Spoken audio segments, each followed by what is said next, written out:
This is wonderful. Ah, Thank you for having me. my pleasure, Claire Wyckoff. Welcome to Reasonably Spontaneous Conversation.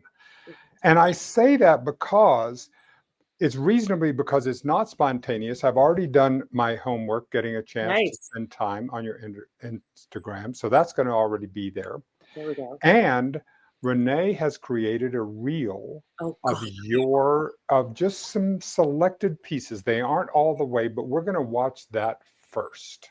Hell yeah. This is good for me because I haven't seen this. So this is spontaneous for me. I love it. All right, Renee, would you run the tape, please? Ladies, this is your sign to start your own boys club. It's how I run safely at night as a woman. While also doing what Mark Zuckerberg said. You're too pretty to not enjoy me hitting on you. There's a desperate shortage of masculine energy in the United States. Not on my watch, Mark. Chin pubes, check. Male statement necklace, check. The key is to signal to other toxic men that you are a toxic male safe space. Hillary Clinton didn't do it, so Monica got the blame, and women learned their lesson as he fled on Epstein's plane. Justin was the virgin, Brittany was the whore, and the world clutched the pearls when she hit the car door. Clarence should be embarrassed. Instead, he made the bench with Joe Biden's help while Anita caught the stench. I love beer. Kavanaugh cheered, and every single woman clutched their uterus in fear. Speaking of which? Christine Blasey Ford, who got attacked for being attacked and then was called a whore. If you're over. So the other day I was thinking about how cool it is that men get to stand when they pee, and how it sucks that women can't stand when they pee. And that's when it hit me. We can. The only thing stopping us? The zipper location favors the penis. And so I got to work. Constructing a genus that doesn't favor the penis. This is so fun. Thank you. Thank you, Renee. Renee, our director, Renee, is the one who found you. And then when she told me about you, she said, you've got to see Claire Wyckoff. I started going down Thank you, the Renee. reel. Bless you. Thank you for your service. What I was sitting there, I was stunned by the depth and the breadth of what you do. Of all the things, that you're into, and so I want to know. I want to know the direction, how you got into comedy, how you got into looking at the world this way. What was that like? Comedy, I probably got into as a defense mechanism as a small child, but really got into comedy when I joined the improv group in college. So you say we're talking spontaneous. I think just in general, my entire world ended up being shaped by that experience in college, right at those formidable years where you're kind of growing your confidence and finding who you are. So that, and I can, if you want to talk improv, after that, I ended up interning at Upright Citizens Brigade. And so I've always kind of had this passionate pursuit of comedy, but I think that probably comes from this. I've always liked subverting the system. So you'll see in some of my work, I use the Nike app to run the shape of penises. So in some way using Nike to make fun of Nike. But I have to say, I think I've always been fascinated. I sometimes call myself a problematic woman, and I think I'm fascinated too. You'll see all of now that you play it back, so much of my stuff has to do with the sense that men are somehow better, stronger, more powerful than women in every metric.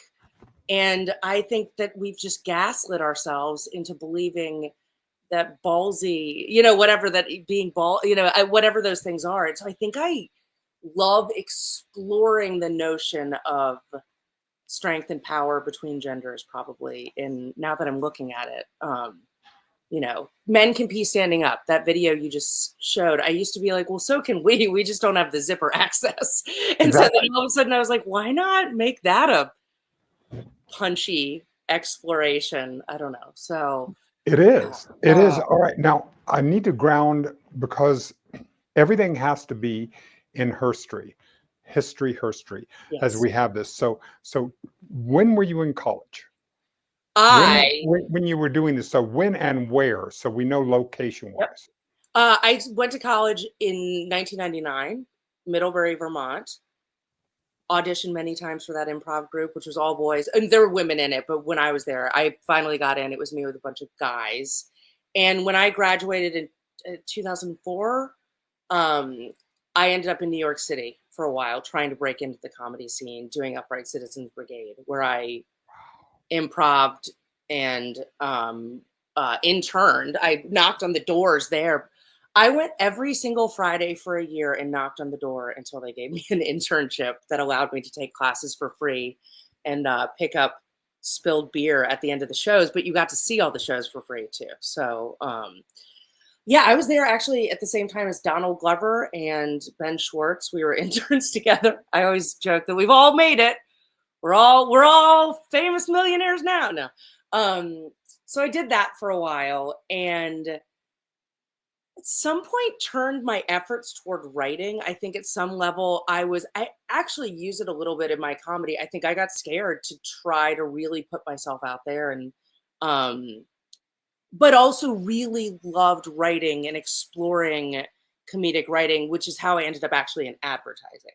And I think you'll see a lot of my creativity and work. You see advertising all over it, because it's sometimes actually, advertising was great at teaching me how to hone in on an idea, pitch an idea. If you look at every video I do, I'm pitching an idea to you. I'm pitching the idea that the only thing stopping women from peeing standing up is just a zipper location, whether or not that's true, you know. So I think advertising has been huge for me. Yeah. Is that, I'll go for hours. I really like that you do, because I need that. I need you to, in a reasonably spontaneous conversation, it's not an interview. Okay.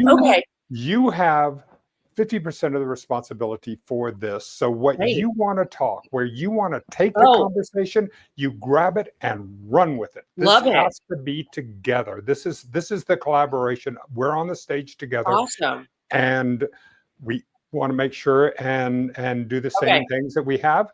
Cool. Always advance the conversation. Love it. Yes, and continue to be able to continue to do that. Great. I think I've always found that I keep on coming back to comedy and making comedy videos, no matter where I go, no matter what I do. When I was in advertising, every single time they asked me to write an ad, I was somehow making a joke about gender or something like that. So eventually I kind of, the beauty of the world we live in right now, and there isn't a lot at times, the beauty is if you have a phone, you have a production company. You do. You have a production with a better quality camera that they had in 1999. Yep. You have this. You literally have the stage. Here's the metaphor I use. Painting the Mona Lisa. Okay. Think about the prehistoric woman decides she wants to paint something that Mona Lisa. What does she need to do to buy? I mean, she has to create a canvas. She has to go out and figure out how she's going to do. She has to paint from berries. From berries, you have to do that. And look at the amount of work that it takes to go from there just before she ever sits down to start to paint. You need access to all the everything. But look at what it is today. I'll bet you could go into any art store and find the ingredients, the basic ingredients, the canvas, the paints, the everything that you need that Leonardo would have had. Anything. So it's just the art, right? That's what's been so interesting is they've now, with these phones, and I think we're seeing it left and right with people jumping on TikTok instead of going to Hollywood and things like that, because I spent years trying to write scripts and break into Hollywood, and now you go, oh, I can just go shoot the script. I can go make the script myself. If I have an idea, the only thing stopping me is my willingness to go create it. And I think it's also just been such, if you're a comedian or you like comedy and you can't just leave and go do open mic nights, or stand up isn't your vibe, I also think it's just a wonderful opportunity to explore anything and everything that you want to and see what sticks over and over and over. So in a way, TikTok and social media for me has become an open mic night, because you can just try things and say, okay, well, today I am feeling a little bit mad about the way that Trump is behaving. And I want to remind everyone that what he's done to women. So today I'm going to take the train to DC and do this and paint a picture of grape nuts and remove the G and put it here. And let's see. And I'm having fun doing it. So let's see kind of now what happens. But you kind of become you're a one-person production company, which is fantastic. It's so fun if you allow yourself to kind of explore. So that's been, I think, just such a godsend, because for me, for years in advertising, the way it always worked was you wrote something, you found a director, you found an editor. It was a very slow moving beast, as we're seeing now, because people are asking for content creators instead of ad agencies. But there are a lot of hands, with their hands in the pot of every single creative in so many different processes. And what I kind of love is now I just kind of get to do it all myself and kind of see what comes out of my own brain now that I have access. I don't have to go get an editor. I don't have to go find a camera. I don't have to get camera equipment, sound design, actors. I used to go, what do I do when I write a screenplay? I have all these ideas. Now I have to go cast it. The internet has been like, no, you go get a wig and you're the other person in the scene with you. And I think it's just been wildly fun for people of all ages. Everyone kind of gets to explore now. It's great. And you get to explore where you are at this place, so that you see, because it's, I love thinking about what was it like 5 seconds before the next great idea happens. Yeah. What is that space? Because without that space, without that opportunity to be able, the great idea does not happen. So how do we prepare the ground? Yeah. How do we allow us to be able to do it? Yeah. That doesn't just entail taking a hit, as I would use that as my creative, marijuana was my creative tool, because I would use that. I know nothing about that, Dennis. I would know nothing about that. Exactly. Well, as a neophyte, as a complete neophyte, and this, I will tell you that what would be for me is that what that would do is I inside I have what I think of as a governor, and it sits there. It sits there and it tightens down this pipe. So there's only a little bit, and what happens is that the marijuana would anesthetize the governor. Yep. And so suddenly it would just be there. The ideas that were sitting there just waiting would just begin to flow through. My problem is that I would end up now having to do the hard work. Yes. It happens. Okay. All right. Now get the ideas on the page, work them through, do the thing. So that was the challenge that I had for that. So my goal would be able to, how can I make that governor relax? Relax, so that the flow can happen. 100%. And I will say marijuana is good for that, though not always. Alcohol, you think it's great, and then your third beer in, you're like, you write all these ideas down and you look at it the next day and you're like, that was a bunch of crap. What is this? What was Yeah. that? So first of all, one thing I did love about studying improv is that it is such a good way to teach yourself idea generation. If you go to any improv game, because it gets you out of, my therapist refers to it as the voices in the bus. You're the driver of the bus, but we spend so much time having to be focused on what we're doing that we sometimes don't allow ourselves the joy and safety of being completely unfocused. And I think that is what it is the safety and ability to allow ourselves to explore, and know that you're going to explore wrong in a way. You've got to write 500 ideas down on a page sometimes before you get to the one that you absolutely love. And I think we get so self-critical at times that you almost need to, one thing I like to do sometimes is just give myself an hour and say, your only job right now is to have fun and just go wherever you want to go for an hour. And at the end, if you don't write one thing down, it's still been successful.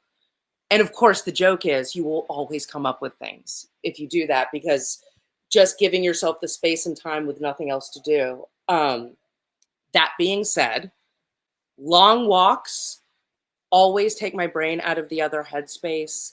And then I had a professor that taught me this one game. that he called Chalk Is. And I think this is fantastic. And you can do it with just about anything in the world, and it'll always take you to somewhere interesting. And it's taking an object like a piece of chalk and asking yourself what it is over and over and over until it breaks your brain of thinking about it. So chalk is a writing utensil that you use in school. Chalk is a writing utensil that when it breaks in half still works. That's interesting. A lot of writing utensils don't do that. Chalk is something that when you use it, everyone knows because it's on your hands. Chalk is something that they use to outline dead bodies.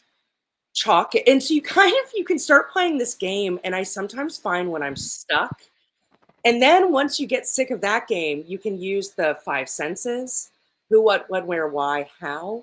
And if you start asking yourself enough questions, it's almost like you get yourself high by asking yourself the most insane questions, and it brings you to a really fun place. You essentially give yourself mushrooms by asking yourself these questions, and it can sometimes unlock the most fun things for you. And then all of a sudden you're standing there going, wait, women can pee standing up. We just don't have wait, what? Because that's all it is looking at the same thing from a different lens, right? Like, can I give you one I thought about the other day? I got into the bath, and earlier that day I had made vegetable stock, and I put a bunch of veggies in hot water and soaked them until they made a stock. And I was like, is a bathtub just human stock?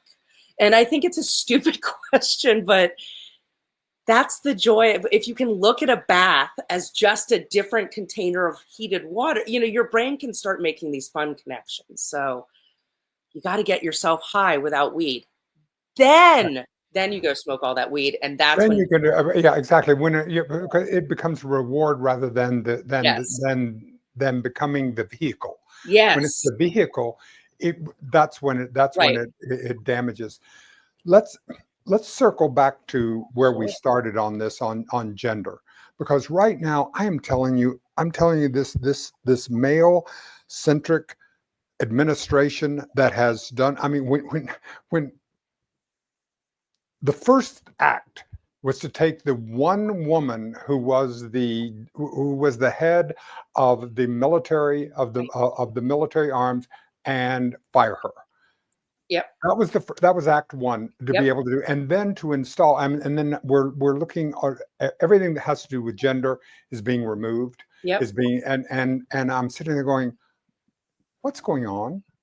Wait a minute. There is something bigger going on than we're realizing, or that we're saying. So give me some perspective here, please. I would, I appreciate you even just taking me away from panicking all day for 30 minutes. So thank you for having me on for that alone. My pleasure. It's interesting. I think it's such an interesting time for me as a millennial to be an American, because I was raised in the greatest country on earth, and I'm literally watching it not be the greatest country on earth, down to we're going to buy Greenland and name it Red, White, and Blue Landia. Like, it's almost to make a joke. Like, it's embarrassing. Like, I'm embarrassed. Like, I'm embarrassed for us. It's also interesting because I think that we realize now as a culture, we're all being gaslit into believing things. And I think my entire life as a tomboy, as a smart woman, I'd be in rooms and this kind of notion that men are stronger and better at everything is also this kind of cultural gaslight, because yes, men are stronger in one metric, and we've based our entire society around that which men are good at, that which men value more. Everything to me, from rise and grind and the economy being the number one most important thing, I think that that's a very, Donald Trump and billionaires running the show and the Wall Street Bull and that kind of whole thing. But I also just think the notion of what strength is interesting, because I do think that men are stronger, obviously physically, but then emotionally, are we seeing that right now? I'm not seeing a lot of strength of character. I'm not seeing a lot of strength of emotion. I'm not seeing I don't know. I actually think we're seeing some really weak That's what men. it feels like. It feels from a position that kind of subsuming and pushing away Yeah, that that's weakness. That's it's people don't weakness. people who are strong. I mean, I love the concept of diversity, equity, and inclusion because do you want the best talent at the table? Right, Who would exactly. And not? How would in what business environment would you say, "No, I don't want the best no, talent at the table"? and we're seeing right now what happens when the best talent isn't at the table because we have two very old white men who were born with a privilege. Like I just feel like you're watching men who were born into such wealth that they can throw a temper tantrum and something just clicks for them. And I Can you it's imagine? yeah. Imagine this, Claire, that imagine a woman behaving that way. Mm. What would happen? What would happen if a woman, if you had exactly the same situation, but it was a woman behaving that way? I mean, well, first of all, we clearly can't even have that happen because we won't even elect a woman because of our such deep-seated misogyny.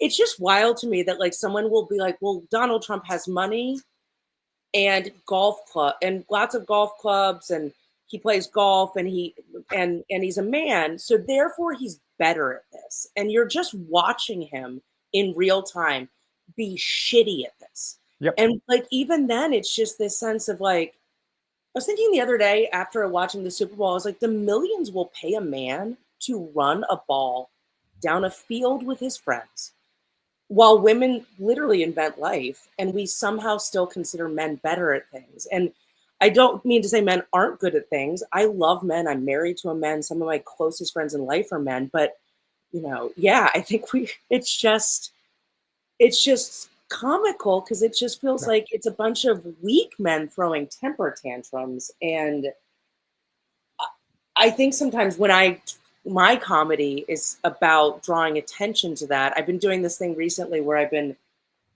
dressing like a man Yep. to go running at night as a woman. And I think at some level, it's my way of saying I'm even better at being a problematic man than you are. Like I can even be better at like like I don't know. There's some way in which it's just so fascinating to watch. So I think that at some level we're watching, a century of, decades of America is the greatest country on earth, the freest country on earth, like dissolve before our eyes. But I sometimes wonder if we're watching the last gasp of like toxic masculinity. Because Exactly. right, Well, I was thinking about, all right, Gloria Steinem, one of my heroes, said love her. that the two most dangerous times for a woman are when she decides to leave and immediately after she's left a toxic relationship. Yeah, So my sense is that what's happened is that during Kamala and all the rise that was coming up there, that was saying we have decided to leave. And yes, so now immediately afterward, yes, there had to be this, yes. I'm going to put you I in need to put your our boot place. back on your neck a little bit to Yeah, and ensure that we're you're gonna do this, and because we're gonna make sure that what you said during that campaign, which inspired me so much, which inspired so many people so yeah. much, we're gonna slap that down. Yeah, we're gonna slap that down. Um, which, yeah, I just find it all so fascinating because now as a woman, my husband and I had this conversation the other night. I sometimes feel like women have been groomed to be problematic in their own rights because we've been raised by Bill Clinton doing what he did to Monica Lewinsky and Epstein's plane and Epstein Island and our teachers, our friends, all our lives. And now we're in a toxic relationship once again with our own Yep. government. And it's just this any Exactly. woman who's ever been in the relationship that you're kind of describing now is also feeling that more strongly because you turn on the TV and you're like, you know, Daddy America here, Yep. Uncle Sam is touching me You know, like it's like Uncle Sam is groping me inappropriately, Mom. Like that's what it feels like when you turn on the news and Elon is in there. Uncle Sam is accessing the Treasury Department and fondling it inappropriately. You know, that's how it kind of feels for a lot of us. So it does. Yeah, it is amazingly so. And then in the field that both of us love, you look at late night comedy, and here we have Stephen and Seth and Jimmy and John and John. What is this culturally? Which is also really funny because I think even Seth Meyers, I used to write lots of jokes that people would say, we can't say that because this will be coming out of a man's mouth. It's funny if you say it. Seth Meyers even has a bit whereas female writers come out and say their jokes that he can't say. And by the way, can we also just comment on how the Golden Globes just went off without a hitch because Nikki Glaser brought the house down. And the Golden Globes were fantastic when Amy and Tina hosted. So I also feel like it's just so fascinating because I actually think women can say so many things men can't say that we actually have more comedy chops. Just once again, amazing. It's amazing. I'm looking at that and I believe that that's so. And the idea that because you're criticizing the concept of man that you're anti-man is bullshit. It's not it's not at all. It's if we can't take it, if we can't take some of our own stuff, then that's because we're fragile. Yes. And like we all have to kind of take it a little bit. Like I feel like we all have to, right? Like I mean, you do the white Karens. The white Karens are the white Karens for Kamala was just a brilliant piece of satire. It was just. And I think I did one of my favorite things I actually did was white women criticizing white women during BLM, because if anyone is suited to talk to a manager better, like it's us. So why don't we call the managers Congress, who are Congress people, and complain about the way that minorities are being treated in this country? I think that if I'm going to take a shot at men, I'll also take a shot at myself. We all have things that we can take shots at ourselves about, and it's all ways that we can be better. And I think that that's America is such an individualistic society. It's the power of the individual, survival of the fittest, the Horatio Alger myth of rising to the top. And I think we're also seeing that that's impossible. You can't call yourself a society and ask for people to vote only in their own self-interest. And I think that's where we're also kind of fracturing. The world is too complex and interconnected. This is one of the, I mean, this is simplistic, but my sense of what the patriarchy is it's very top down. So it's very, the ideas come from the top and they go down and people behave, and this is what we have. But what I love about how women are is that when a world is so complex and so interdependent, we must be able to know that what turns the cog over here is going to move the cog over here. And we got to figure out, continue to be able to say, what is the best way that I can collaborate and cooperate? I follow a philosophy called enlightened self-interest. Oh, cool. Which is, I can get the best for me by bringing out the best in you. I completely agree. I think the studies have even said that absolutely, I mean, I could be wrong, but isn't that what they do in Scandinavia? They love, I could be wrong. Somewhere. Yeah. We'll toss Scandinavia. I agree, but we have to help each other. And I personally am so grateful for male allies when they exist, because certainly using your power to help people with less power is amazing. I don't know why what you just said, though, brings me to where so many women are right now, is that we start to go, well, we make as much money as our husbands now, and we can have the babies without you. So what are you bringing to the table? And if you can bring something to the table in the form of support 50-50 chat, I'll tell you, here's one thing actually, and I have not said this to any women before. I have one child, a daughter I had 2.5 years ago with my husband, who wanted a baby, and I didn't.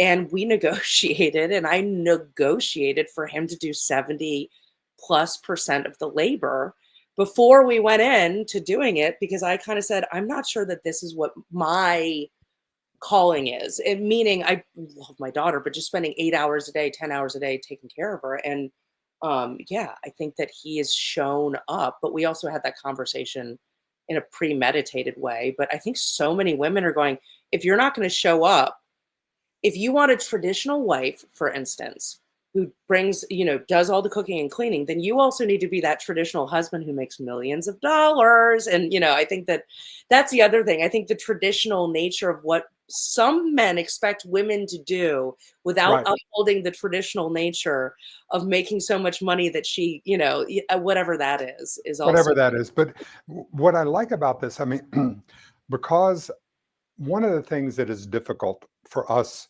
white men of privilege, because while I grew up upper middle class, Yes. so that was my background, and being an upper middle class white male who is 76, so I grew up at 1948 all through the 50s and the 60s, was that I always got the benefit of the doubt. Yeah. In any situation that I have that I would walk into, I walk up to a policeman, I get stopped by a policeman, I walk into a store, I walk into a job interview. I have the benefit of the doubt. The benefit of the doubt. And it's very difficult, to realize it's like a fish in water. I mean, I can't see that's how would you know otherwise? Which is fascinating, because we're hearing now trans men say how different their lives are once they've transitioned. I think that that's fascinating. I'm going running at night as a white woman dressed as a man as a comedy routine, and Black women are showing up and saying, I wouldn't be able to do that because being a Black man running around at night is not safe. And so you just go, and then it's funny too, because as a woman who's always been friends with a lot of guys, I can drink beer with the guys, a tomboy.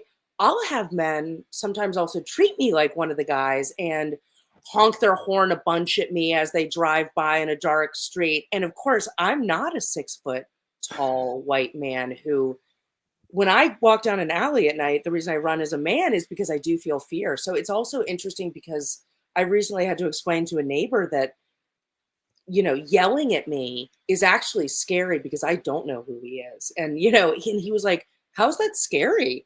And I was like, oh, sweet, sweet baby angel.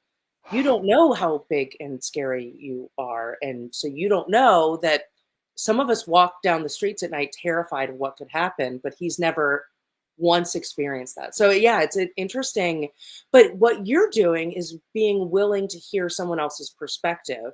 And defensiveness inherently is the lack of ability to kind of take yourself out of your own personal situation. So and it's a difficult thing, because I remember back, because I remember very clearly, I'm like 12 years old, and my mother, who was brilliant and intelligent and just an amazing leader, she had her own job, she had her own work, and we went into a furniture store she wanted to buy a couch on layaway. Yeah. And I remember the manager saying, who knew her, I mean, we knew our family and all. This was in a town where people knew each other. And he said, I can't do this by law. You cannot sign. Right. You cannot sign for an installment loan for this women couch. Until the 70s couldn't get a bank account, right? Until they're exactly, or a credit card on their own. And so this is the changes that we're seeing, and now we're getting to, as we're continuing to get into AI, and we're continuing to work with the kinds of robots and the things, the physical upper body strength that men are relying on to say this is why we are superior is moot. There's no there. So now it's going to be okay. That's fascinating. Well, and so what I've also been doing, that's really interesting that you're saying that, because so when I one night my husband comes home from a run at night and he goes, that was so great. It was 9 p.m. And I was like, do you know, I can't do that. You went for a run at night and had a lovely time, decompressing at the end of the day. I can't do that. And so I thought to myself, what can I do to do that? And I thought, well, I could be dangerous. I could bring a gun, but I'm a non-violent person. And I remember thinking, well, how can I use the term, the term choose violence without choosing violence? And it's kind of fascinating because I'm trying to almost devalue men's power so that it actually isn't powerful anymore. And that's kind of what you're saying is like, at first I was like, well, what if I ran around? Could I tie tampons to my jacket? So I'm just a little bit creepy to men. Or what is a way that you can actually kind of, dethrone the power? And what you're saying is like there are ways now with physical strength. I also think me dressing up as a guy and running around as a guy is actually kind of interesting because men won't come near me anymore. And I also don't know if it's because they know I'm a completely batshit insane woman, but that's where we are these days. That's my power, is being insane, and your power is physical strength. Exactly. And so we'll see. And so I can see what it feels to me is that this is men's opportunity, whether we take it or not, whether we're not willing to do it, to grow. We have not needed to build our Right. muscles there. Necessity is the mother of invention. Exactly. So that's what's happening now. Right. And men, just like right now, we're seeing all the backlash from the ultra rich, because they have gone from 90% of control of everything to 80%, and that has terrified that 10% drop has absolutely terrified them. And it's the same thing with men. Men by seeing more women come into the workforce, more people of color come into the workforce, that we're now seeing that, oh my God, we're going to have to compete. And in order to compete, it's not just going to be because I'm on the golf course, we're having the conversation, and it's going to have to be a much broader opportunity. Boys can't just be boys anymore. And I completely agree. And I've seen people saying that what we're seeing in the government is that last gasp of toxic masculinity. And And toxic masculinity hurts everyone. Everyone. It isn't just because toxic masculinity, in my understanding of it, is a fear-based. You can sense that, some part of me wants to give them a blanket and a charcuterie and a hug and be like, sweet baby angel. You don't have to be this angry. And I say this as someone who had to go to therapy to learn that myself. Like, you don't need to smoke cigs and get mad at the world. You can actually, in fact, create videos and get out your anger that way, in my case. But some of them you're like, God, it must be exhausting to be this angry or to be this certain that it's someone else's fault how you feel. And I'm really hoping this is the last gasps of breath. I'm really curious how it's going to manifest itself in the next 4 years.